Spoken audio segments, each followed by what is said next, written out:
Dejemos que el Señor aumente nuestra fe aquí en María Evangelizadora Radio, un pedacito de cielo en tu hogar. Nos complacemos en presentar Crece en tu fe, con nuestro hermano Américo Tejada. Que nunca olvide tus promesas, que nunca olvide tus palabras. Saludos en este glorioso día y bendiciones a los reales clientes que escuchan María Evangelizadora Radio, que están sedientos de la palabra de Dios. Les envío un saludo a su hermano Américo Tejada, de la parroquia San Simón Stack San José, que está localizada en el Bronx y pertenece a la Arquidiócesis de Nueva York. Estamos aquí todos los miércoles de 4 a 5 p.m. y los sábados de 9 a 10 a.m. hora de Nueva York. En este segmento de estudios bíblicos titulado Crece en tu fe, estamos estudiando el Evangelio según San Mateo. La palabra evangelio, de procedencia griega, significa originalmente la buena noticia y se empleaba para designar la recompensa que se daba al portador de una buena nueva o el sacrificio de acción de gracias que se ofrecían por ella.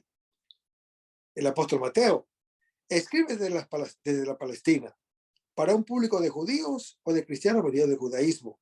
Luego, un público que conocía el dedillo el Antiguo Testamento y que vibraba de sus expectaciones mesiánicas, porque en los orígenes de la iglesia primitiva, la regla de fe se encontraba en la enseñanza oral de los apóstoles y de los primeros predicadores. Andando el tiempo, se sintió la urgencia de consignar por escrito las enseñanzas del maestro y los rasgos sobresalientes de su vida. Y eso fue lo que hizo el apóstol Mateo. Estamos en el capítulo 8 del Evangelio según San Mateo. Pero antes de comenzar vamos a hacerlo con una oración. Lo hacemos en el nombre del Padre, del Hijo y del Espíritu Santo. Señor, que todo lo que hagamos este día inicie con tu bendición y termine con tu ayuda. Que todo lo que digamos este día sea motivado por tu amor e inspirado por tu gracia. Que nuestras obras de este día reciban tu inspiración y perduren en tu paz. Todas estas cosas, Padre Celestial, te las pedimos en el luz y poderoso nombre de tu Hijo Jesús, que vive y reina en uno del Espíritu Santo, quien es Dios, por los siglos de los siglos. Amén. Los créditos de estudios bíblicos son dados al Padre Felix Trux, al Padre Silvano Fausti, a la Biblia de Jerusalén y a la hermana Evelyn Morán y su ministerio de música. A los hermanos que viven en el Bronx, para invitarlos a nuestro ciclo de oración de la parroquia San Simón Stack San José, que está localizada en el 2191 Valentine Avenue, esquina calle 182, comenzando con la misa a las 7:30 p.m. todos los viernes por la noche. Decíamos que estábamos en el capítulo 8 del Evangelio según San Mateo, y decíamos que después de terminar el primero de los 5 grandes discursos de Jesús, que están en los capítulos 5 al 7, el apóstol Mateo ahora relata una serie de 10 milagros en el que vienen a ser los capítulos 8 y 9. Pues la vida de Jesús no fue solo enseñar, sino también actuar. No solo sus dichos, sino también sus hechos son revelación de Dios en el sentido profundo de la palabra. Pero hay una cierta conexión entre el sermón de la montaña de los capítulos 5 a 7, estos milagros que vamos a ver en los capítulos 8 y 9, pues en el sermón de la montaña Jesús nos enseñaba de palabra que hemos de superar la ley del Antiguo Testamento, o sea, la ley mosaica. Pero en estos 2 capítulos de milagros, Él nos deja ver en sus propias acciones cómo hay que hacerlo. Pues los fariseos pensaban que es más importante la ley mosaica que el ser humano, que había que atender más a los preceptos muertos que a las personas vivas. Por ejemplo, si uno el sábado se encontraba con una persona enferma o necesitada, no lo podía ayudar, pues según ellos, más valía la fidelidad legal que la caridad fraternal, más la obediencia a la ley mosaica que la asistencia a la grey. Y lo pueden ver en Marcos capítulo 2, Lucas capítulo 13, Juan capítulo 5. Pero ya que estamos en Juan capítulo 5, vamos a Juan capítulo 5, versículos 1 al 18. Hermanos,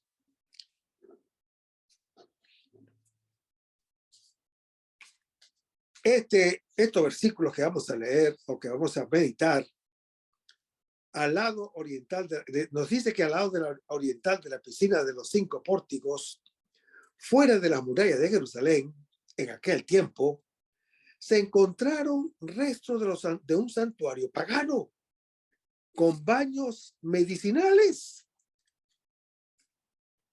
dedicado a Esculapio, dios griego de la medicina, hijo de Apolo y de la ninfa Coronis de la mitología griega. Era pues aquel un lugar donde se daba cita creencias religiosas envueltas en supersticiones y a donde acudía la gente del pueblo en busca de alivio. El Señor Jesús no desdeña visitar allí a los enfermos. Al obrar la sanación de un paralítico, se manifestará a los ojos de la fe como verdadero actor de la vida y la verdadera casa de misericordia, y al real sanador de cuerpo y alma. Y esta piscina se le llamaba también probática, porque por estar cerca de la puerta probática o de las ovejas, que se encontraba en la sección oriental de la muralla de Jerusalén, según Nehemías capítulo 3. Ahora, hermano y hermano que me escuchas, a través de esa puerta entraba el ganado que se destinaba a los sacrificios del templo de Jerusalén. En ese muladar entra la palabra de vida, hecha carne.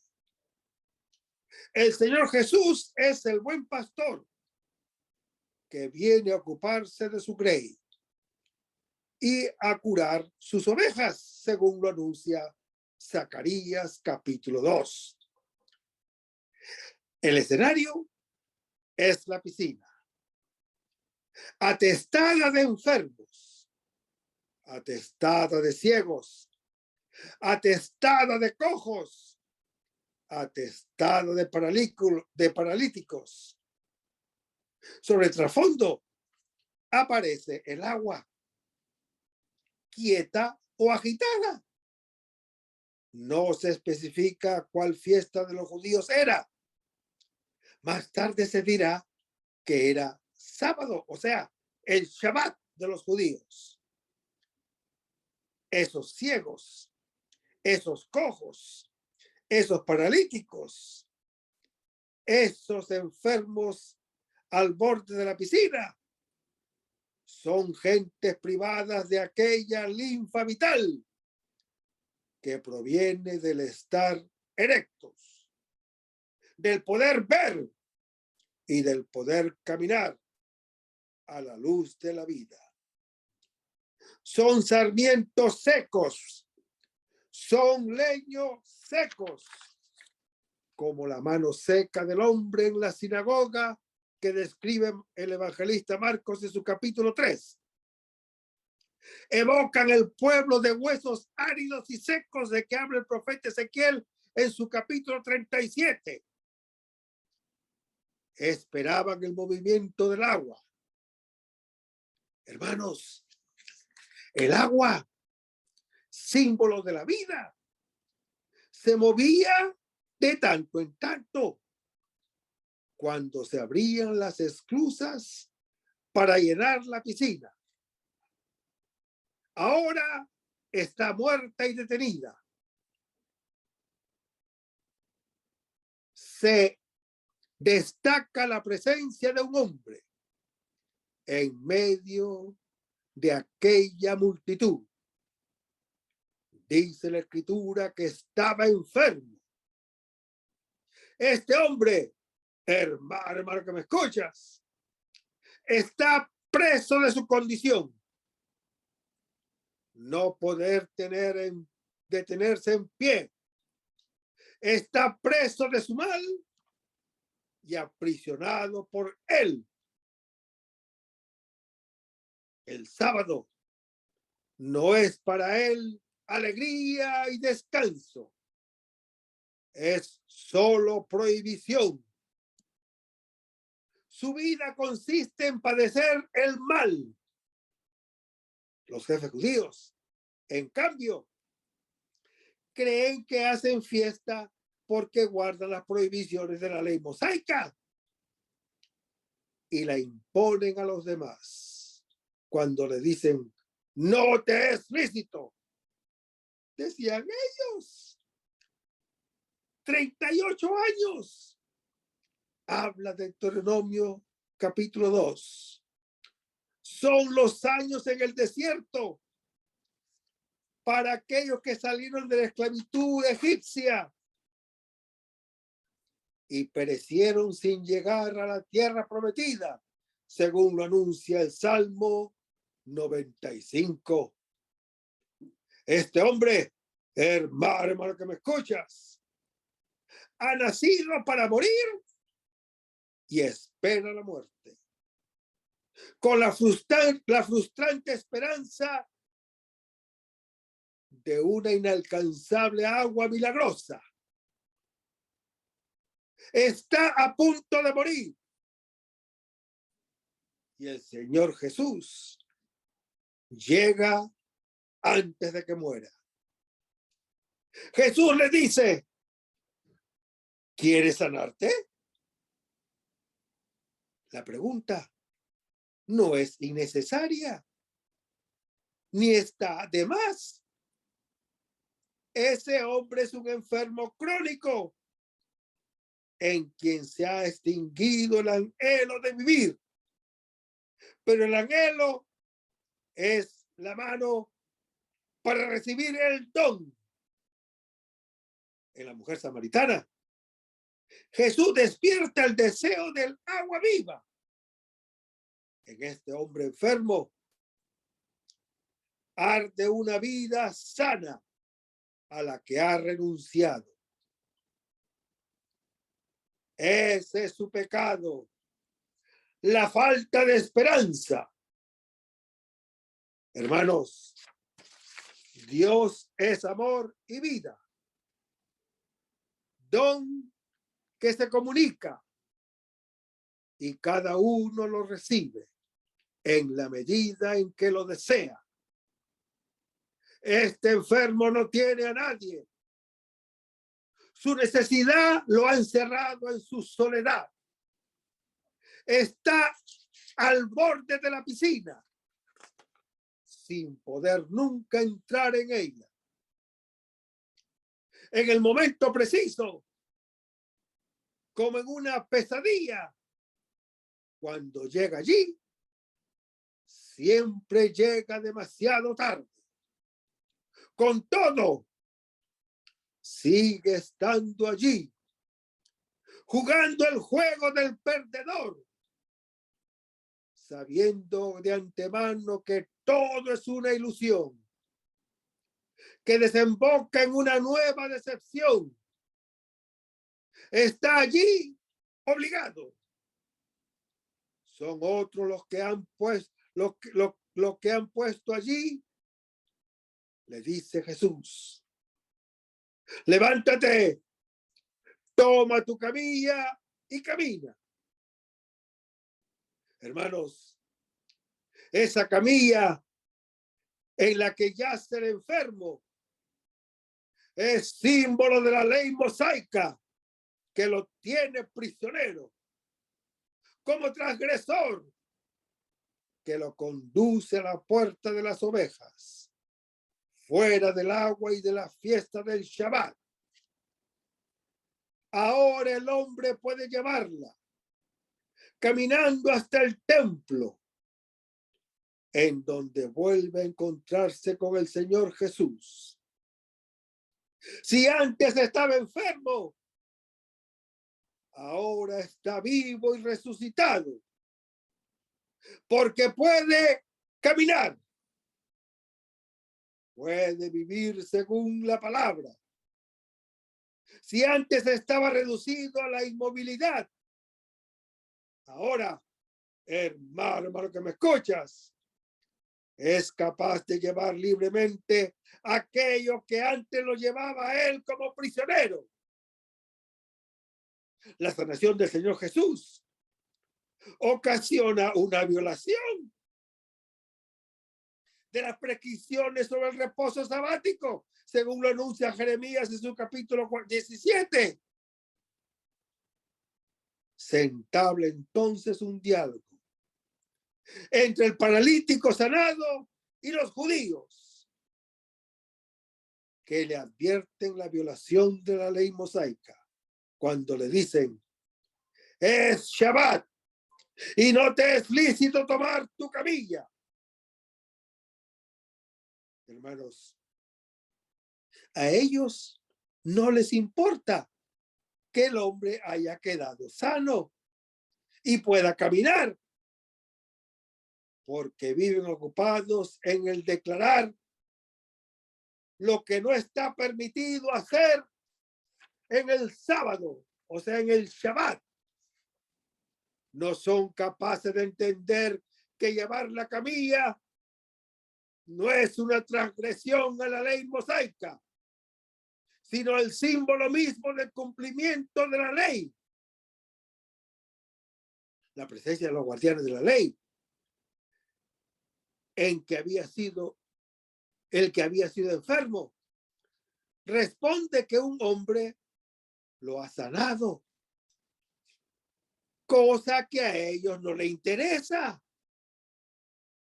porque les tiene sin cuidado el hombre, pues lo que les importa es la ley mosaica. El curado se excusa: no conocía a Jesús. Posiblemente el evangelista Juan deposita en el verbo saber un doble sentido. Si el paralítico no sabía quién era el Señor Jesús, menos aún conocía el misterio de su persona. El Señor Jesús, para evitar una inquietud popular, se había retirado de la muchedumbre para evitar los apretujones de los otros enfermos, en procura de curación. No quiere repetir el prodigio, sino más bien que se entienda su valor de signo. El Señor Jesús se encuentra en el templo al que había estado paralítico. Lo encuentra no tanto para azar, no lo encuentra tanto por azar, sino por un designio providencial. Y se hace reconocer por él y le dice: no peques más. Hermanos, la frase del Señor Jesús no carece de dificultad. Unos estudiosos de las Escrituras opinan que, en este caso, la advertencia del Señor Jesús implica que la enfermedad era consecuencia del pecado. Otros suponen que la palabra del Señor Jesús no necesariamente supone que el pecado fuera la causa de la enfermedad. En este paciente, ¿qué pensar? ¿Qué pensar? La respuesta de Jesús encierra dos ideas. Primero, cuando le dice, ya no peques. El Señor Jesús parte de la creencia popular de que la enfermedad es consecuencia del pecado, según lo anuncia el Salmo 38. Ahora, esta creencia se deriva de un principio teológico fundamental. El dolor entró en el mundo por el pecado, según lo anuncia Génesis capítulo 3. Sin embargo, hermano que me escuchas, no necesariamente con su palabra quiso Jesús afirmar que un pecado personal fuera causa de la parálisis en aquel hombre. Segundo, cuando le dice, para que no te suceda algo peor.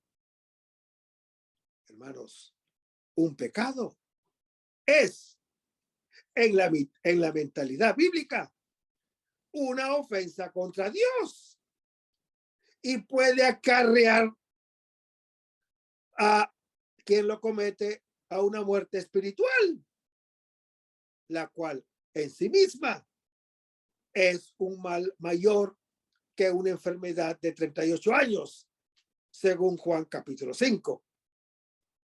Hermanos, la información que el paralítico da a los judíos debe ser bien entendida. Él va a los judíos no para denunciar al Señor Jesús, sino para hacerles ver y para hacerles saber en la ingenuidad y en la sencillez de su gratitud, que es el Señor Jesús quien lo ha curado. Más todavía, el verbo anunciar lleva la idea de proclamar. Y así, cuando va a los judíos, no es ya para defenderse o excusarse, sino para proclamarles una buena nueva. ¿Y cuál es esa buena nueva, Señor? Hermano que me escuchas. Es el Señor Jesús quien lo ha curado. Ahora, la hostilidad se vuelve contra Jesús. Esta es la primera declaración de hostilidad de los judíos contra Jesús. La causa fue su actividad. Para ellos, los judíos, ilegal, porque fue hecha el día del Shabbat, o sea, en el sábado. La acción imputable fue la orden de cargar la camilla, pero sobre todo, el haber curado al enfermo. El evangelista Juan, hermano que me escuchas, mira el incidente como tipos de otros. Jesús acostumbraba a hacer tales acciones en Shabbat, o sea, en sábado, y fueron motivos de repetidos atentados de los judíos contra Jesús para apoderarse del Señor Jesús. Lo que a Juan le interesa es subrayar la actividad del Señor Jesús en Shabbat. Pues bien, hermano que me escuchas, es de saber que la ley de Moisés contenía prohibiciones muy severas para que el pueblo de Dios no tuviera contacto ni trato con personas impuras, sea por ser paganos o no, sean israelitas o no, lo anuncia Deuteronomio capítulo 7. Sea por tener una enfermedad contagiosa, como la lepra, como está anunciado en Levítico capítulo 13 y capítulo 14. Sea por ser parturienta, según Levíticos capítulo 12. Sea por ser una persona pecadora, como vemos la ramera en Lucas capítulo 7, sea por tener ciertos padecimientos sexuales o de sangre, según Levíticos 15 y Deuteronomio capítulo 23, sea por ser ya cadáver, según Números capítulo 19. A todos estos seres humanos, el israelita fiel no les podía ayudar ni buscar ni tocar siquiera, so pena de hacerse él impuro también. Pero en estos dos capítulos, capítulo 8 y capítulo 9, Jesús, sin ningún escrúpulo, toca y se deja tocar por personas de la ley mosaica, que la ley mosaica consideraba como impuras, porque para él la persona real vale más que la pureza ritual. El hermano necesitado, creado a imagen y semejanza de Dios, es más que el precepto promulgado por Moisés, el mensajero de Dios. Haciendo así, hermano que me escuchas, Jesús no abroga la ley mosaica ni le falta el debido respeto, sino más bien la sublima y la lleva a un nivel superior. De hecho, estos dos capítulos pueden dividirse de varias maneras, pero para nuestro propósito práctico, conviene seguir la división en dos capítulos, cada una con una serie de 5 milagros. En el capítulo 8 y otra en el capítulo 9, cada serie empieza con una curación que limpia al paciente, sea corporalmente como fue el leproso curado, sea espiritualmente como el paralítico perdonado. Cada serie termina con una expulsión de demonios, el de los 2 gadarenos y del mudo. Y cada serie es interrumpida por una breve enseñanza, sea sobre el seguimiento de Jesús, sea sobre la aplicación de la ley mosaica. Hay otros paralelos entre ambas series que luego veremos. Pero veamos ahora los detalles del capítulo 8. En este capítulo se narran varias curaciones. La curación del leproso, la curación del criado del centurión, el centurión pagano, por supuesto, la curación de la suegra de Pedro y la curación de muchos endemoniados. En el caso del leproso, ya enseguida nos confronta con un impuro, según Levítico capítulo 13. Aunque era judío, sin embargo, estaba excluido del pueblo de Dios por su lepra. Por eso, el Señor Jesús, según la ley mosaica, no podía tocarlo, sino tenía que abandonarlo a su miseria.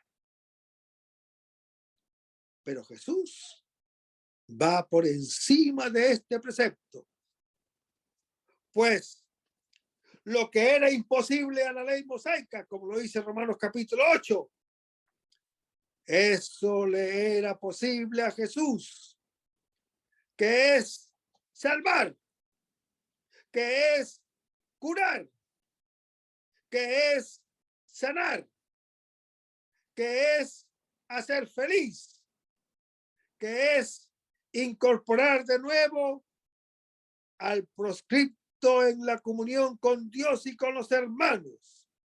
Por eso, hermano que me escuchas, al tocarlo, Jesús ciertamente quebranta la ley mosaica, pero no para desafiarla o mostrar su menosprecio, sino para perfeccionarla, como lo anuncia Mateo capítulo 5, y llevarla a un nivel superior, que es al nivel de la ley de la caridad.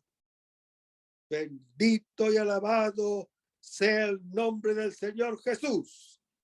Por eso, hermano que me escuchas, después de efectuar la curación, enseguida el Señor Jesús vuelve a referirse a la ley mosaica al mandar al leproso curado ir al templo de Jerusalén para allí hacer comprobar oficialmente su curación por los sacerdotes judíos, hermanos, según como lo prescribía la ley mosaica que está descrita en Levítico capítulo 14.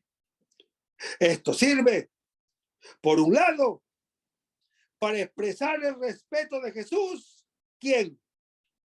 Para incorporarlo de nuevo en el pueblo. Se sirve de la intervención de las autoridades oficialmente indicadas por la ley mosaica. Y por otro lado, para darles a estas mismas autoridades una oportunidad de confrontarse con el poder milagroso de Jesús e invitarles a creer en él. Vayamos a Mateo capítulo 8, versículos 1 al 4. Hermanos, en la sección anterior, Jesús se muestra como supremo legislador y doctor. Ahora se nos presenta con poder divino sobre las enfermedades, como es la muerte, los elementos de la naturaleza y los malos espíritus. Los milagros obrados por Jesús acreditan su divinidad y la autoridad divina de su enseñanza. La ley mosaica en Levítico capítulo 13 mandaba que los leprosos vivieran aislados, fuera de la comunidad, llevasen la ropa rasgada y el cabello suelto, y si se cruzaban con un viandante, tenían que gritar: ¡impuro! ¡Impuro! Para no contagiarlo. Si se curaba de su enfermedad, debía presentarse ante el sacerdote judío, quien comprobaba la curación y extendía un certificado de salud que le permitía reintegrarse a la vida civil, a la vida religiosa de Israel, según lo dice Levítico capítulo 14. Hermanos, los prodigios del Señor Jesús manifiestan su poder sobre la naturaleza y en particular sobre las enfermedades, sobre la muerte y sobre los demonios. Tienen siempre una significación espiritual.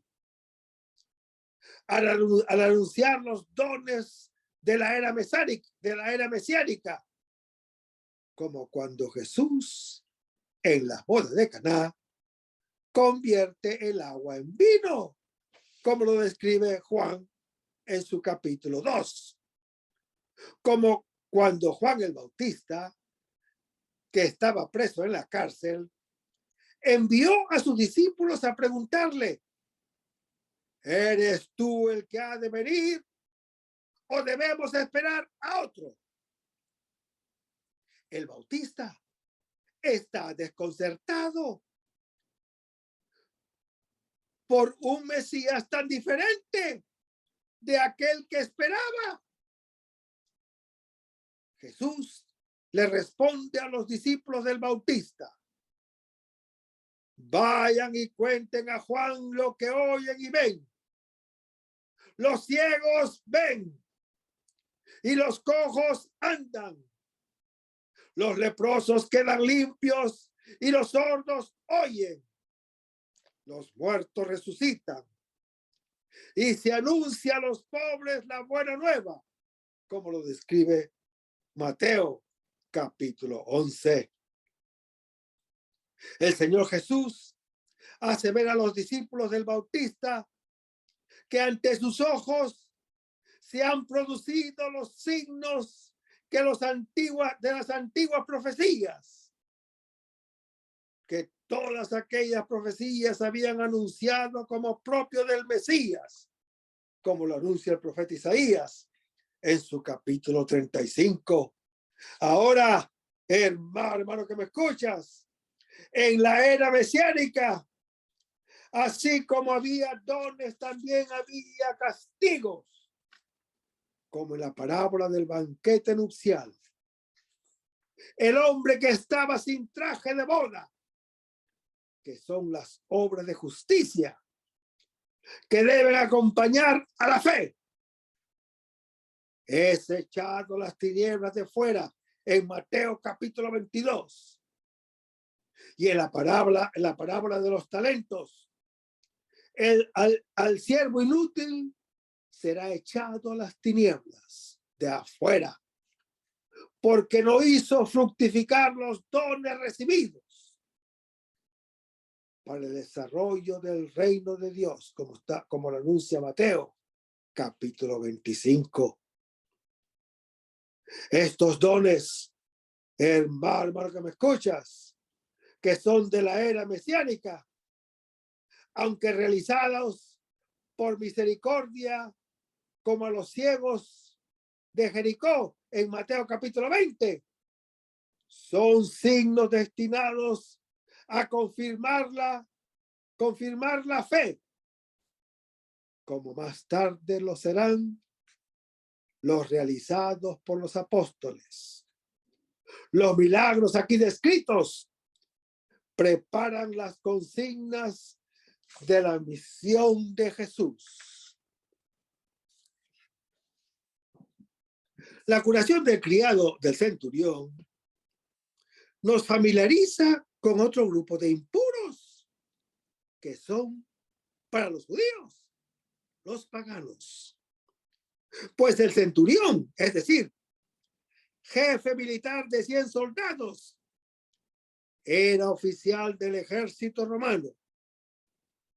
Esto explica por qué el oficial dice que no es digno de que el Señor Jesús entre en su casa,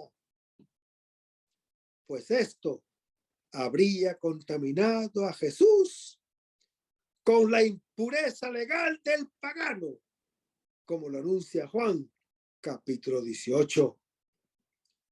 Y mientras este episodio muestra la bondad de Jesús de tomar este riesgo para ayudar a una persona necesitada, también nos enseña la gran humildad y la fe admirable de aquel pagano, de aquel centurión, porque el hombre está tan convencido del poder de Jesús sobre las criaturas como lo está de su propia autoridad militar sobre sus subalternos.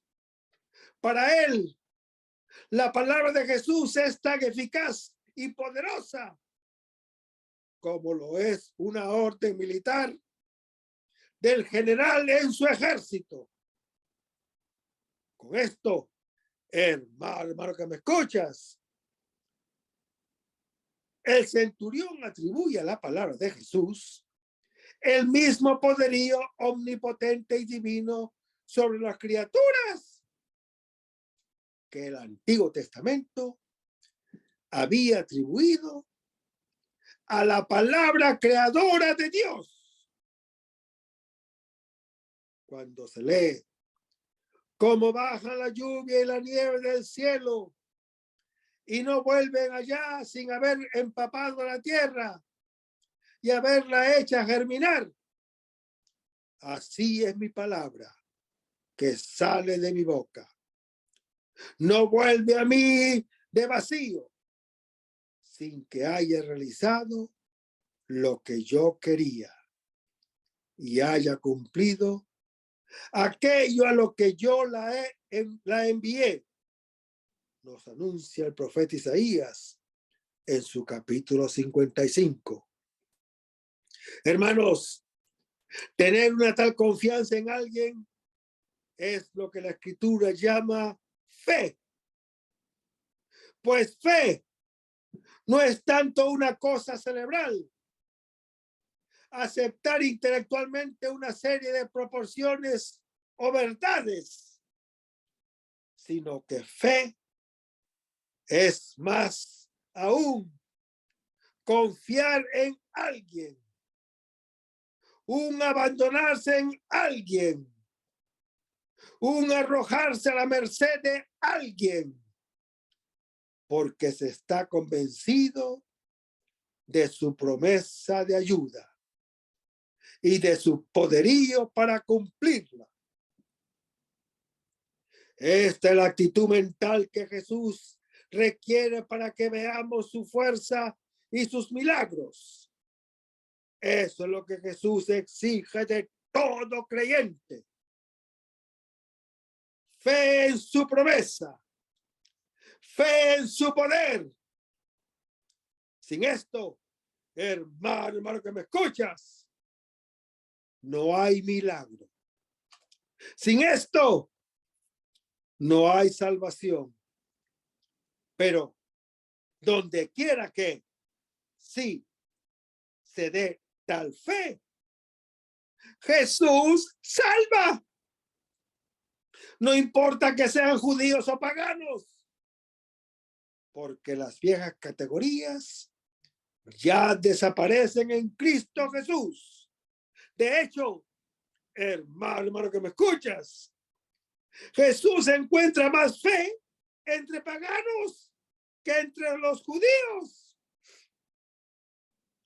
Y por eso preconiza la salvación de los paganos por encima de los judíos, llamados aquí los hijos del reino.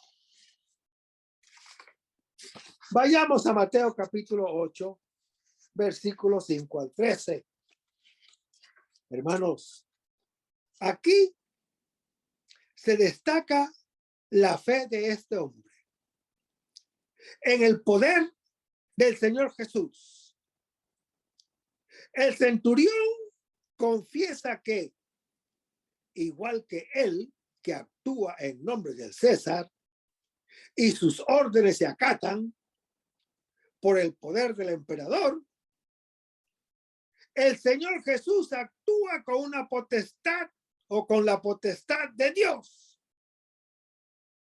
Cuanto diga, se realizará. La fe de este centurión anuncia la fe de los gentiles. Fue como el grano de mostaza, menudo pero ardoroso. Por esta fe, el hombre renuncia a apoyarse en sí mismo para abandonarse a la palabra y poder de aquel en quien cree. Pero los publicanos y las prostitutas, hermano que me escuchas, que creyeron en el Señor Jesús, como está en Mateo capítulo 21, esta fe la exige el Señor Jesús siempre, como con la curación de la hija de una cananea, cuando ella gritaba diciendo: ten piedad de mi Señor, hijo de David. Mi hija está mala, está malamente endemoniada. Respondió Jesús: no he sido enviado más que a las ovejas perdidas de la casa de Israel.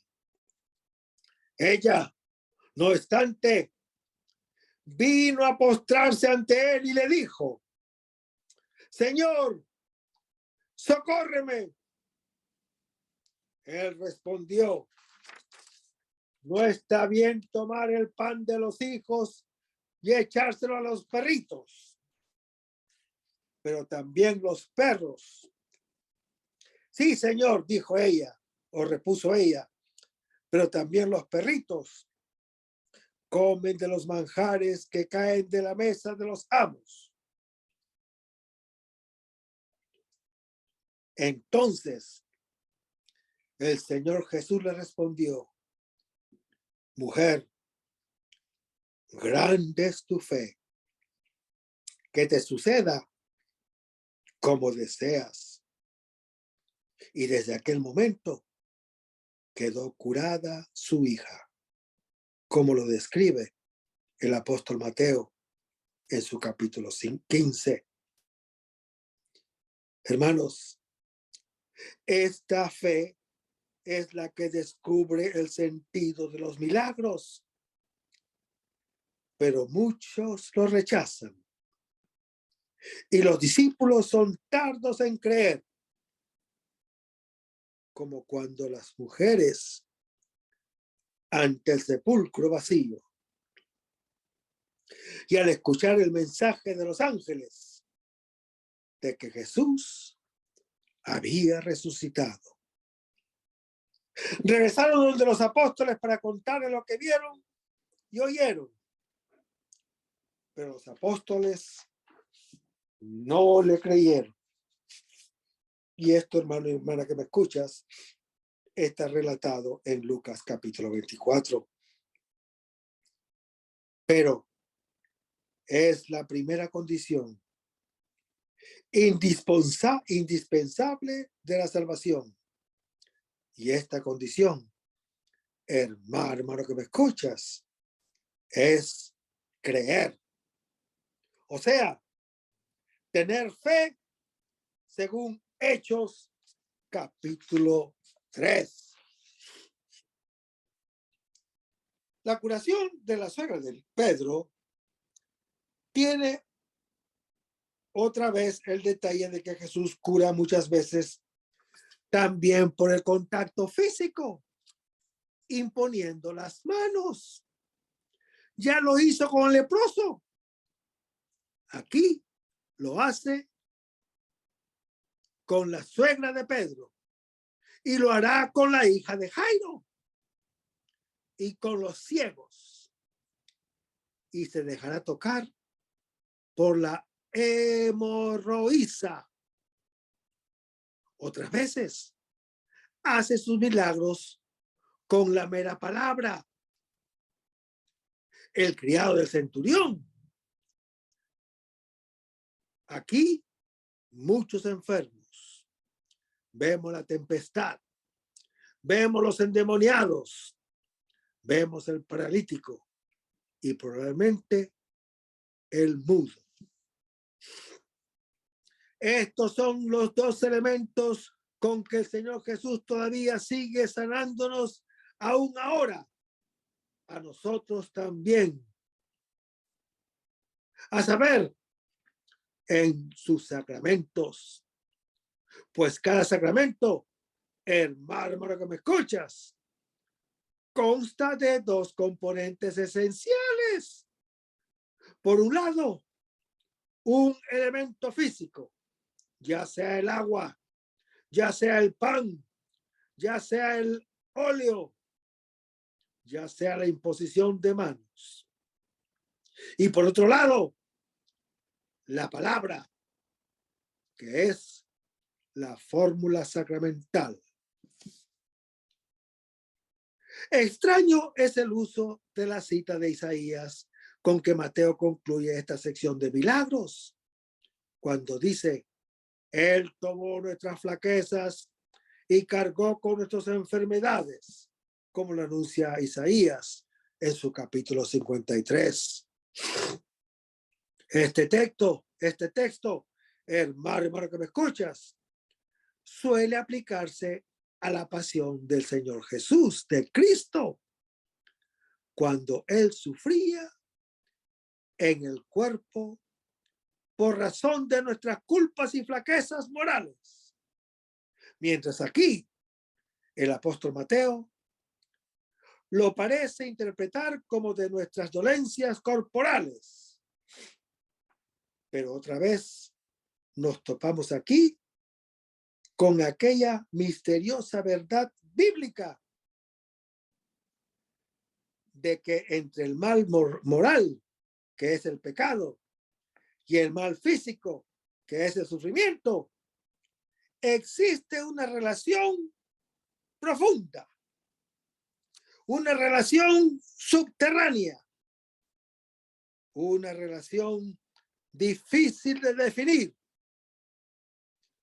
El propio Señor Jesús, por medio de sus dolores físicos en la cruz, ha quitado de un medio nuestros pecados morales. También en estos mismos 2 capítulos se nos habla de varios casos de enfermedades físicas que son causadas por los demonios, es decir, por agentes del mal moral. Vayamos a Mateo capítulo 8, versículo 17. Hermanos, el Señor Jesús, que es el siervo de Yahvé, tomando sobre sí la expiación de los pecados, ha podido aliviar al hombre y al creyente de los males corporales, que son su consecuencia y pena. Aquí vemos que, conmovido por tantos sufrimientos, Jesucristo no solo se deja tocar por los enfermos, sino que se hace suya sus miserias, como el siervo de Yahvé, que se dice que él tomó nuestras flaquezas y cargó con nuestras enfermedades. Resalta el hecho asombroso de la aflicción del siervo. Hermanos, los sufrimientos del siervo no son consecuencias de una culpa personal, sino que tienen un valor de expiación vicaria. Sufre por los pecados de todo el pueblo, siendo él inocente, asumiendo la pena, expiaba la culpa de todos nosotros, como lo anuncia el profeta Isaías en su capítulo 53. Jesús, hermano que me escuchas, no curó a todos los enfermos. Sus curaciones eran signos. Eran signos de la venida del reino de Dios. Y anunciaban una curación más radical. La victoria sobre el pecado y la muerte. Por su Pascua en la cruz. Cristo tomó sobre sí todo el peso del mal y quitó el pecado del mundo, según lo anuncia Juan, capítulo 1. Hermanos, ese pecado del que la enfermedad no es sino una consecuencia por su pasión y su muerte en la cruz. Cristo dio un sentido nuevo al sufrimiento. Desde entonces, hermano que me escuchas, nos configura con él y nos une a su pasión redentora. Y es que la creación de Dios es un total coherente. Lo corporal no está separado de lo espiritual. Lo físico no está apartado de lo moral. Por eso, hermano que me escuchas, cuando algo anda mal en uno de estos dos campos, tendrá su repercusión en el otro campo. Lo espiritual repercute en lo corporal y al revés. Por otro lado, al sanarse el espíritu, muchas veces se sana también el cuerpo. Y esta es la razón del efecto sanador del sacramento de la asunción de los enfermos que la tenemos en nuestra Santa Iglesia Católica. ¿Y dónde está eso? Dirá mucha gente, sobre todo los hermanos protestantes. Vayamos a Santiago capítulo 5, versículos 14 y 15, donde dice: ¿sufre alguno entre ustedes? Que ore. Si está alegre, que cante salmos. ¿Está enfermo alguno entre ustedes? Llame a los presbíteros de la iglesia, que oren sobre él y lo unjan con óleo en el nombre del Señor. Y la oración de la fe salvará al enfermo, y el Señor hará que se levante. Y si hubiera cometido pecado, le serán perdonados. Ahí, hermano que me escuchas, ese es el sacramento de la unción a los enfermos que tenemos en la Iglesia Católica, donde no solamente el Señor te va a sanar corporalmente o físicamente, el Señor nos sana y nos salva espiritualmente, porque con ese sacramento el Señor nos perdona todos nuestros pecados. Bendito y alabado sea el nombre del Señor. Hermanos, el cristiano y creyente nunca debe estar triste, porque la tristeza es la escoria del egoísmo. Si queremos vivir para el Señor Jesús, no nos faltará la alegría. Aunque descubramos nuestros errores y nuestras miserias, la alegría se mete en la vida de oración hasta que no nos quede más remedio que romper a cantar, porque amamos y cantar es cosa de enamorados. En esta unción con aceite acompañada de oraciones que hacen los presbíteros o ancianos de esa época, que son los sacerdotes de nuestra época, y lo hacían en el nombre del Señor Jesús para el alivio de la enfermedad y el perdón de los pecados. Los presbíteros o ancianos participaban en el gobierno de la comunidad, según lo describe Hechos en su capítulo 14, como lo hacían los ancianos de la comunidad judía durante la diáspora o dispersión. En este texto queda promulgado el sacramento de la unción de los enfermos, instituido por Jesucristo, con el fin de conferir una gracia especial al creyente que experimenta las dificultades inherentes al estado de enfermedad grave o de vejez. Jesús escoge 12 apóstoles y les da muchos poderes. Está relatado en los 3 evangelios sinópticos, pero solamente en Marcos capítulo 6 se lee: y yéndose de allí, predicaron que se convirtieran, expulsaban a muchos demonios y ungían con aceite a muchos enfermos y los curaban.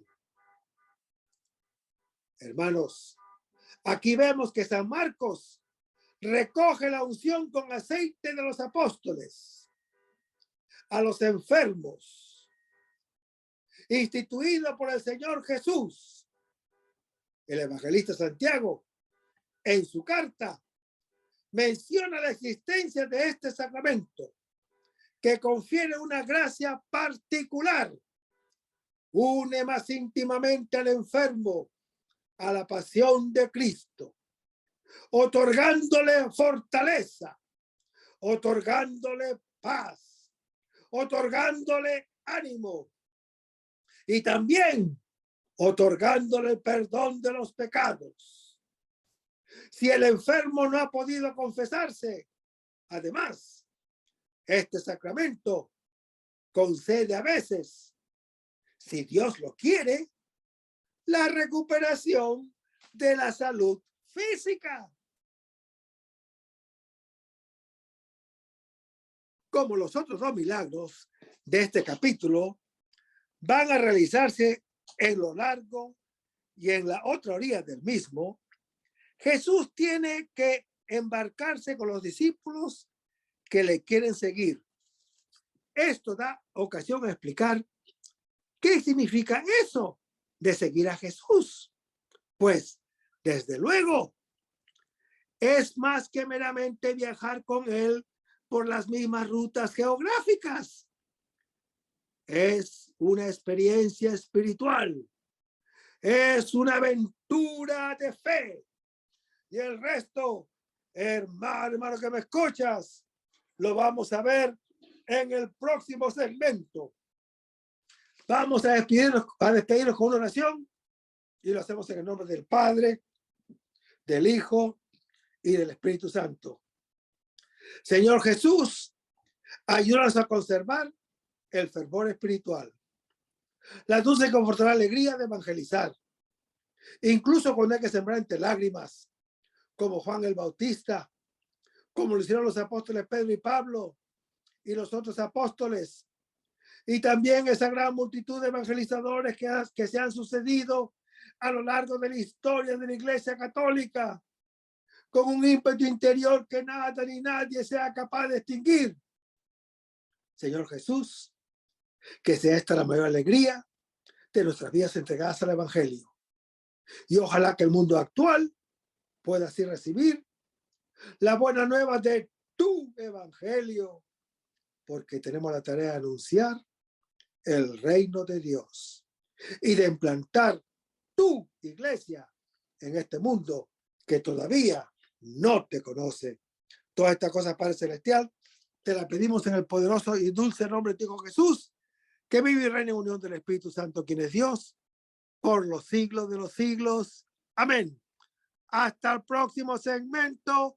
Que el Señor nos bendiga.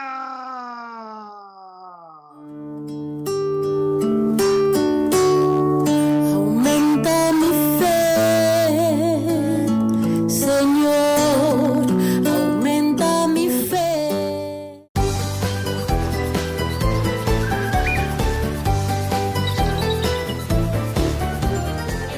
María Evangelizadora Radio. Un pedacito de cielo en tu hogar. Evangelizando para el mundo. 100% católica. Tía, yo estoy aprendiendo.